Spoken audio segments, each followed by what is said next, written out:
The Toronto Blue Jays crushed the Detroit Tigers. At the time of this recording, it's 18-5 in the bottom of the seventh inning. The bats came alive. They were on fire today, but we also saw some great things out of some big time arms from the Blue Jays. So we'll break that down and much more in this episode of Jays Digest.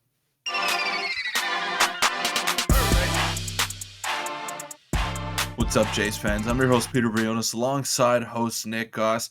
Now, there's a bit of an error on my part in the intro there. We did not see some great things today. We heard some great things about the pitching and about the bats. So we'll break that down. It's been carnage for the Toronto Blue Jays. They're killing the Detroit Tigers right now, and some standout performers for sure.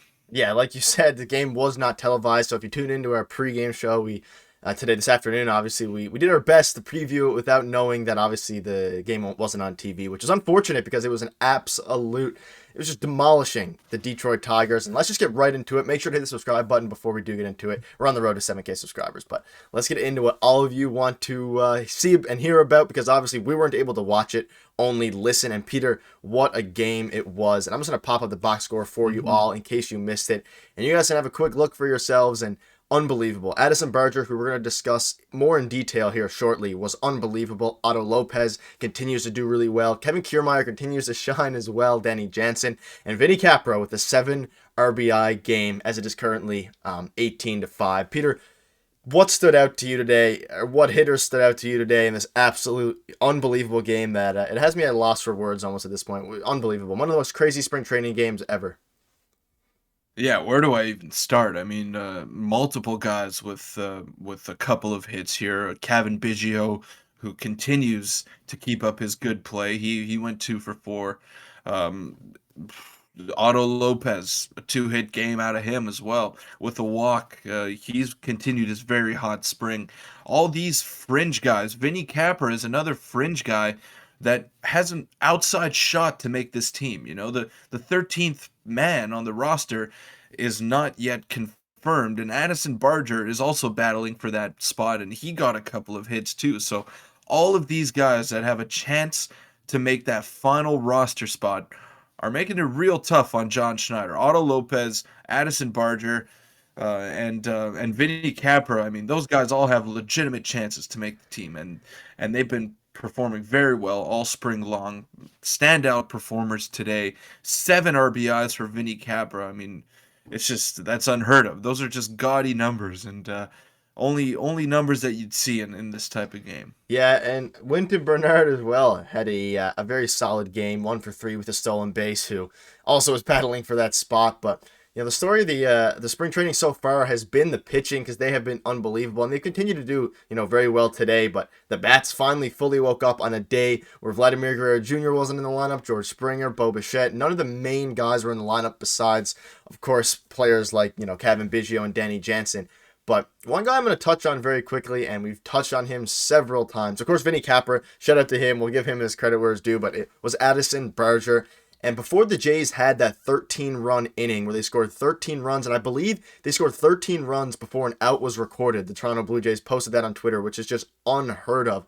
But Addison Barger was playing great on both sides of the ball today. According to Ben Wagner, he does great in the radio broadcast. He was scooping all the balls at third base. He has a phenomenal arm. Was playing great at third base, and then of course got 2 hits. I believe they were 2 singles with an RBI as well. And how much has he impressed you so far in spring training here? And today was just another another example of that. Yeah, it's not just the bat, it's not just the arm. He's been a complete player. He's done everything in the spring, and he's looked as good as advertised. And we were pumping his tires before we even saw him take an at bat with the Blue Jays. So, yeah, he's been very good all spring long, and we saw his arm on display yesterday. We saw him make a pretty tough throw from shortstop and made it look effortless. So you could see the arm strength is there. The defense still needs a little bit of work if he wants to play shortstop, but he plays very well at third base. He's got good reactions. He's got good hands over there, and he plays the position very solid. So he's a big reason as to why Jays fans are okay with not giving Matt Chapman $150 million, and I think I'm in that camp as well. Yeah, he's been unbelievable. And in general, the hitters tonight or this afternoon impressed. Otto Lopez as well has continued to hit at every level. He came up with the Blue Jays last year a little bit, hit unbelievably, and has continued to do it throughout spring. So what this ultimately means so far through spring training is that, the front office and John Schneider have very tough decisions to make. And they also have very tough decisions to make in the bullpen as well, which we'll discuss now, which is some solid pitching once again. Again, it's 18-5, but we'll discuss where the 5 runs mostly came from here in a minute. But overall, not bad pitching. Obviously, Drew Hutchison took the mound today, which is not a super. No one, was really looking forward to seeing him pitch too much. So it was good that they had him pitch on a day where the game isn't televised. But I don't know. It was he pitched okay, 2 innings, 3 hits, 1 run. He's gonna be a guy in AAA, maybe a bulk guy for the Blue Jays on maybe on a doubleheader or something like that. But Jimmy Garcia and Julian Fernandez were the two standouts today. Now, Julian Fernandez, like you said in the pregame show today, Peter, has continued to impress at every single chance he got, and today was no different. He was touching 97 miles per hour, and he's been unbelievable in the spring, putting up 3 innings pitched, 6 Ks, 1 hit, sneaky bullpen arm from the Gate 14 podcast. And Damon with some more insight on today's outing, saying that he only threw 12 pitches, 8 of which were strikes, to complete another 1-2-3 inning, struck out 2 more and induced a weak ground out, 97-mile-per-hour fastball with tailing action, and he has hit triple digits before. And he says Trevor Richards should start sweating. And this is a big topic of our pregame show on the live stream that you guys are at. But Peter, what are your thoughts on the good showings out of Fernandez today?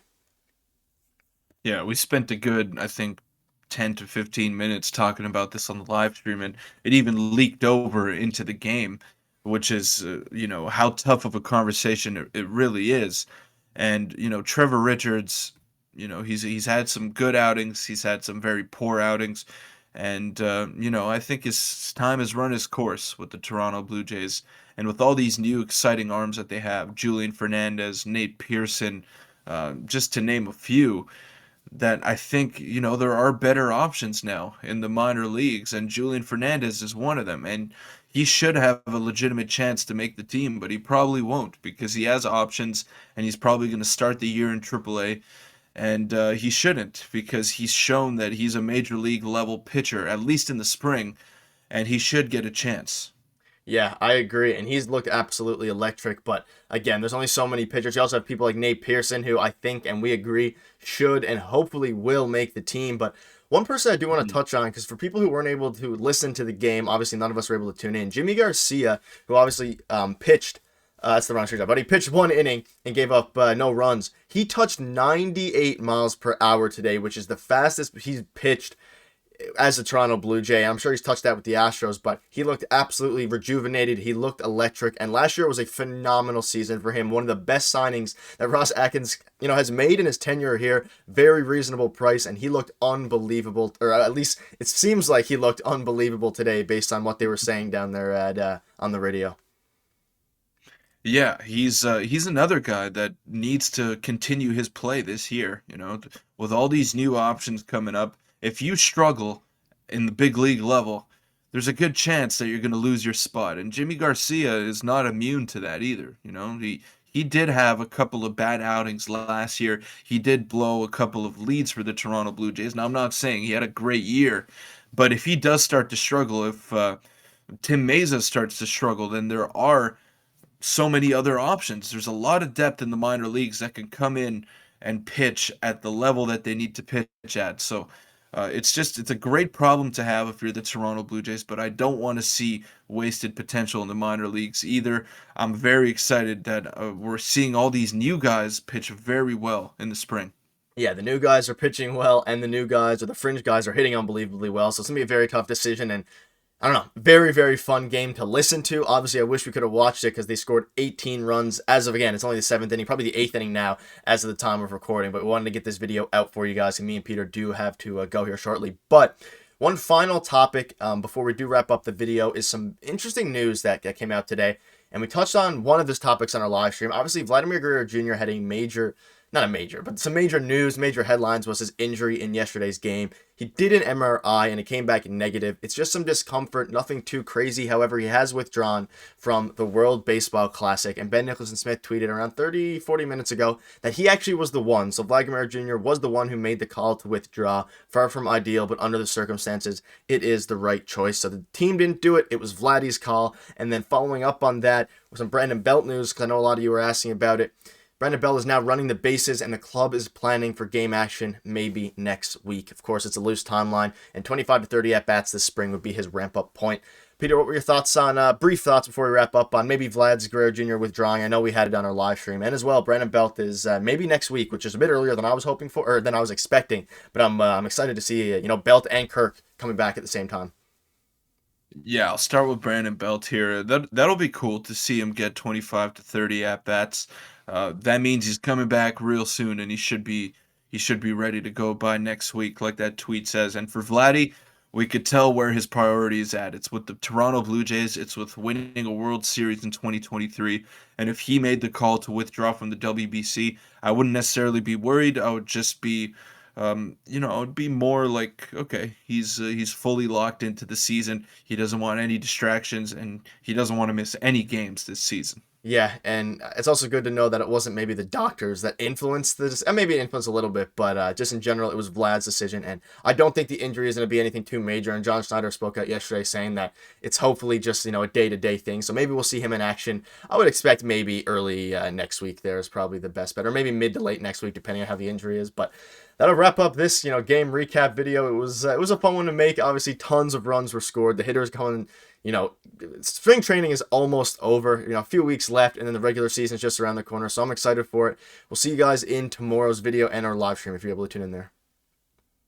Thanks.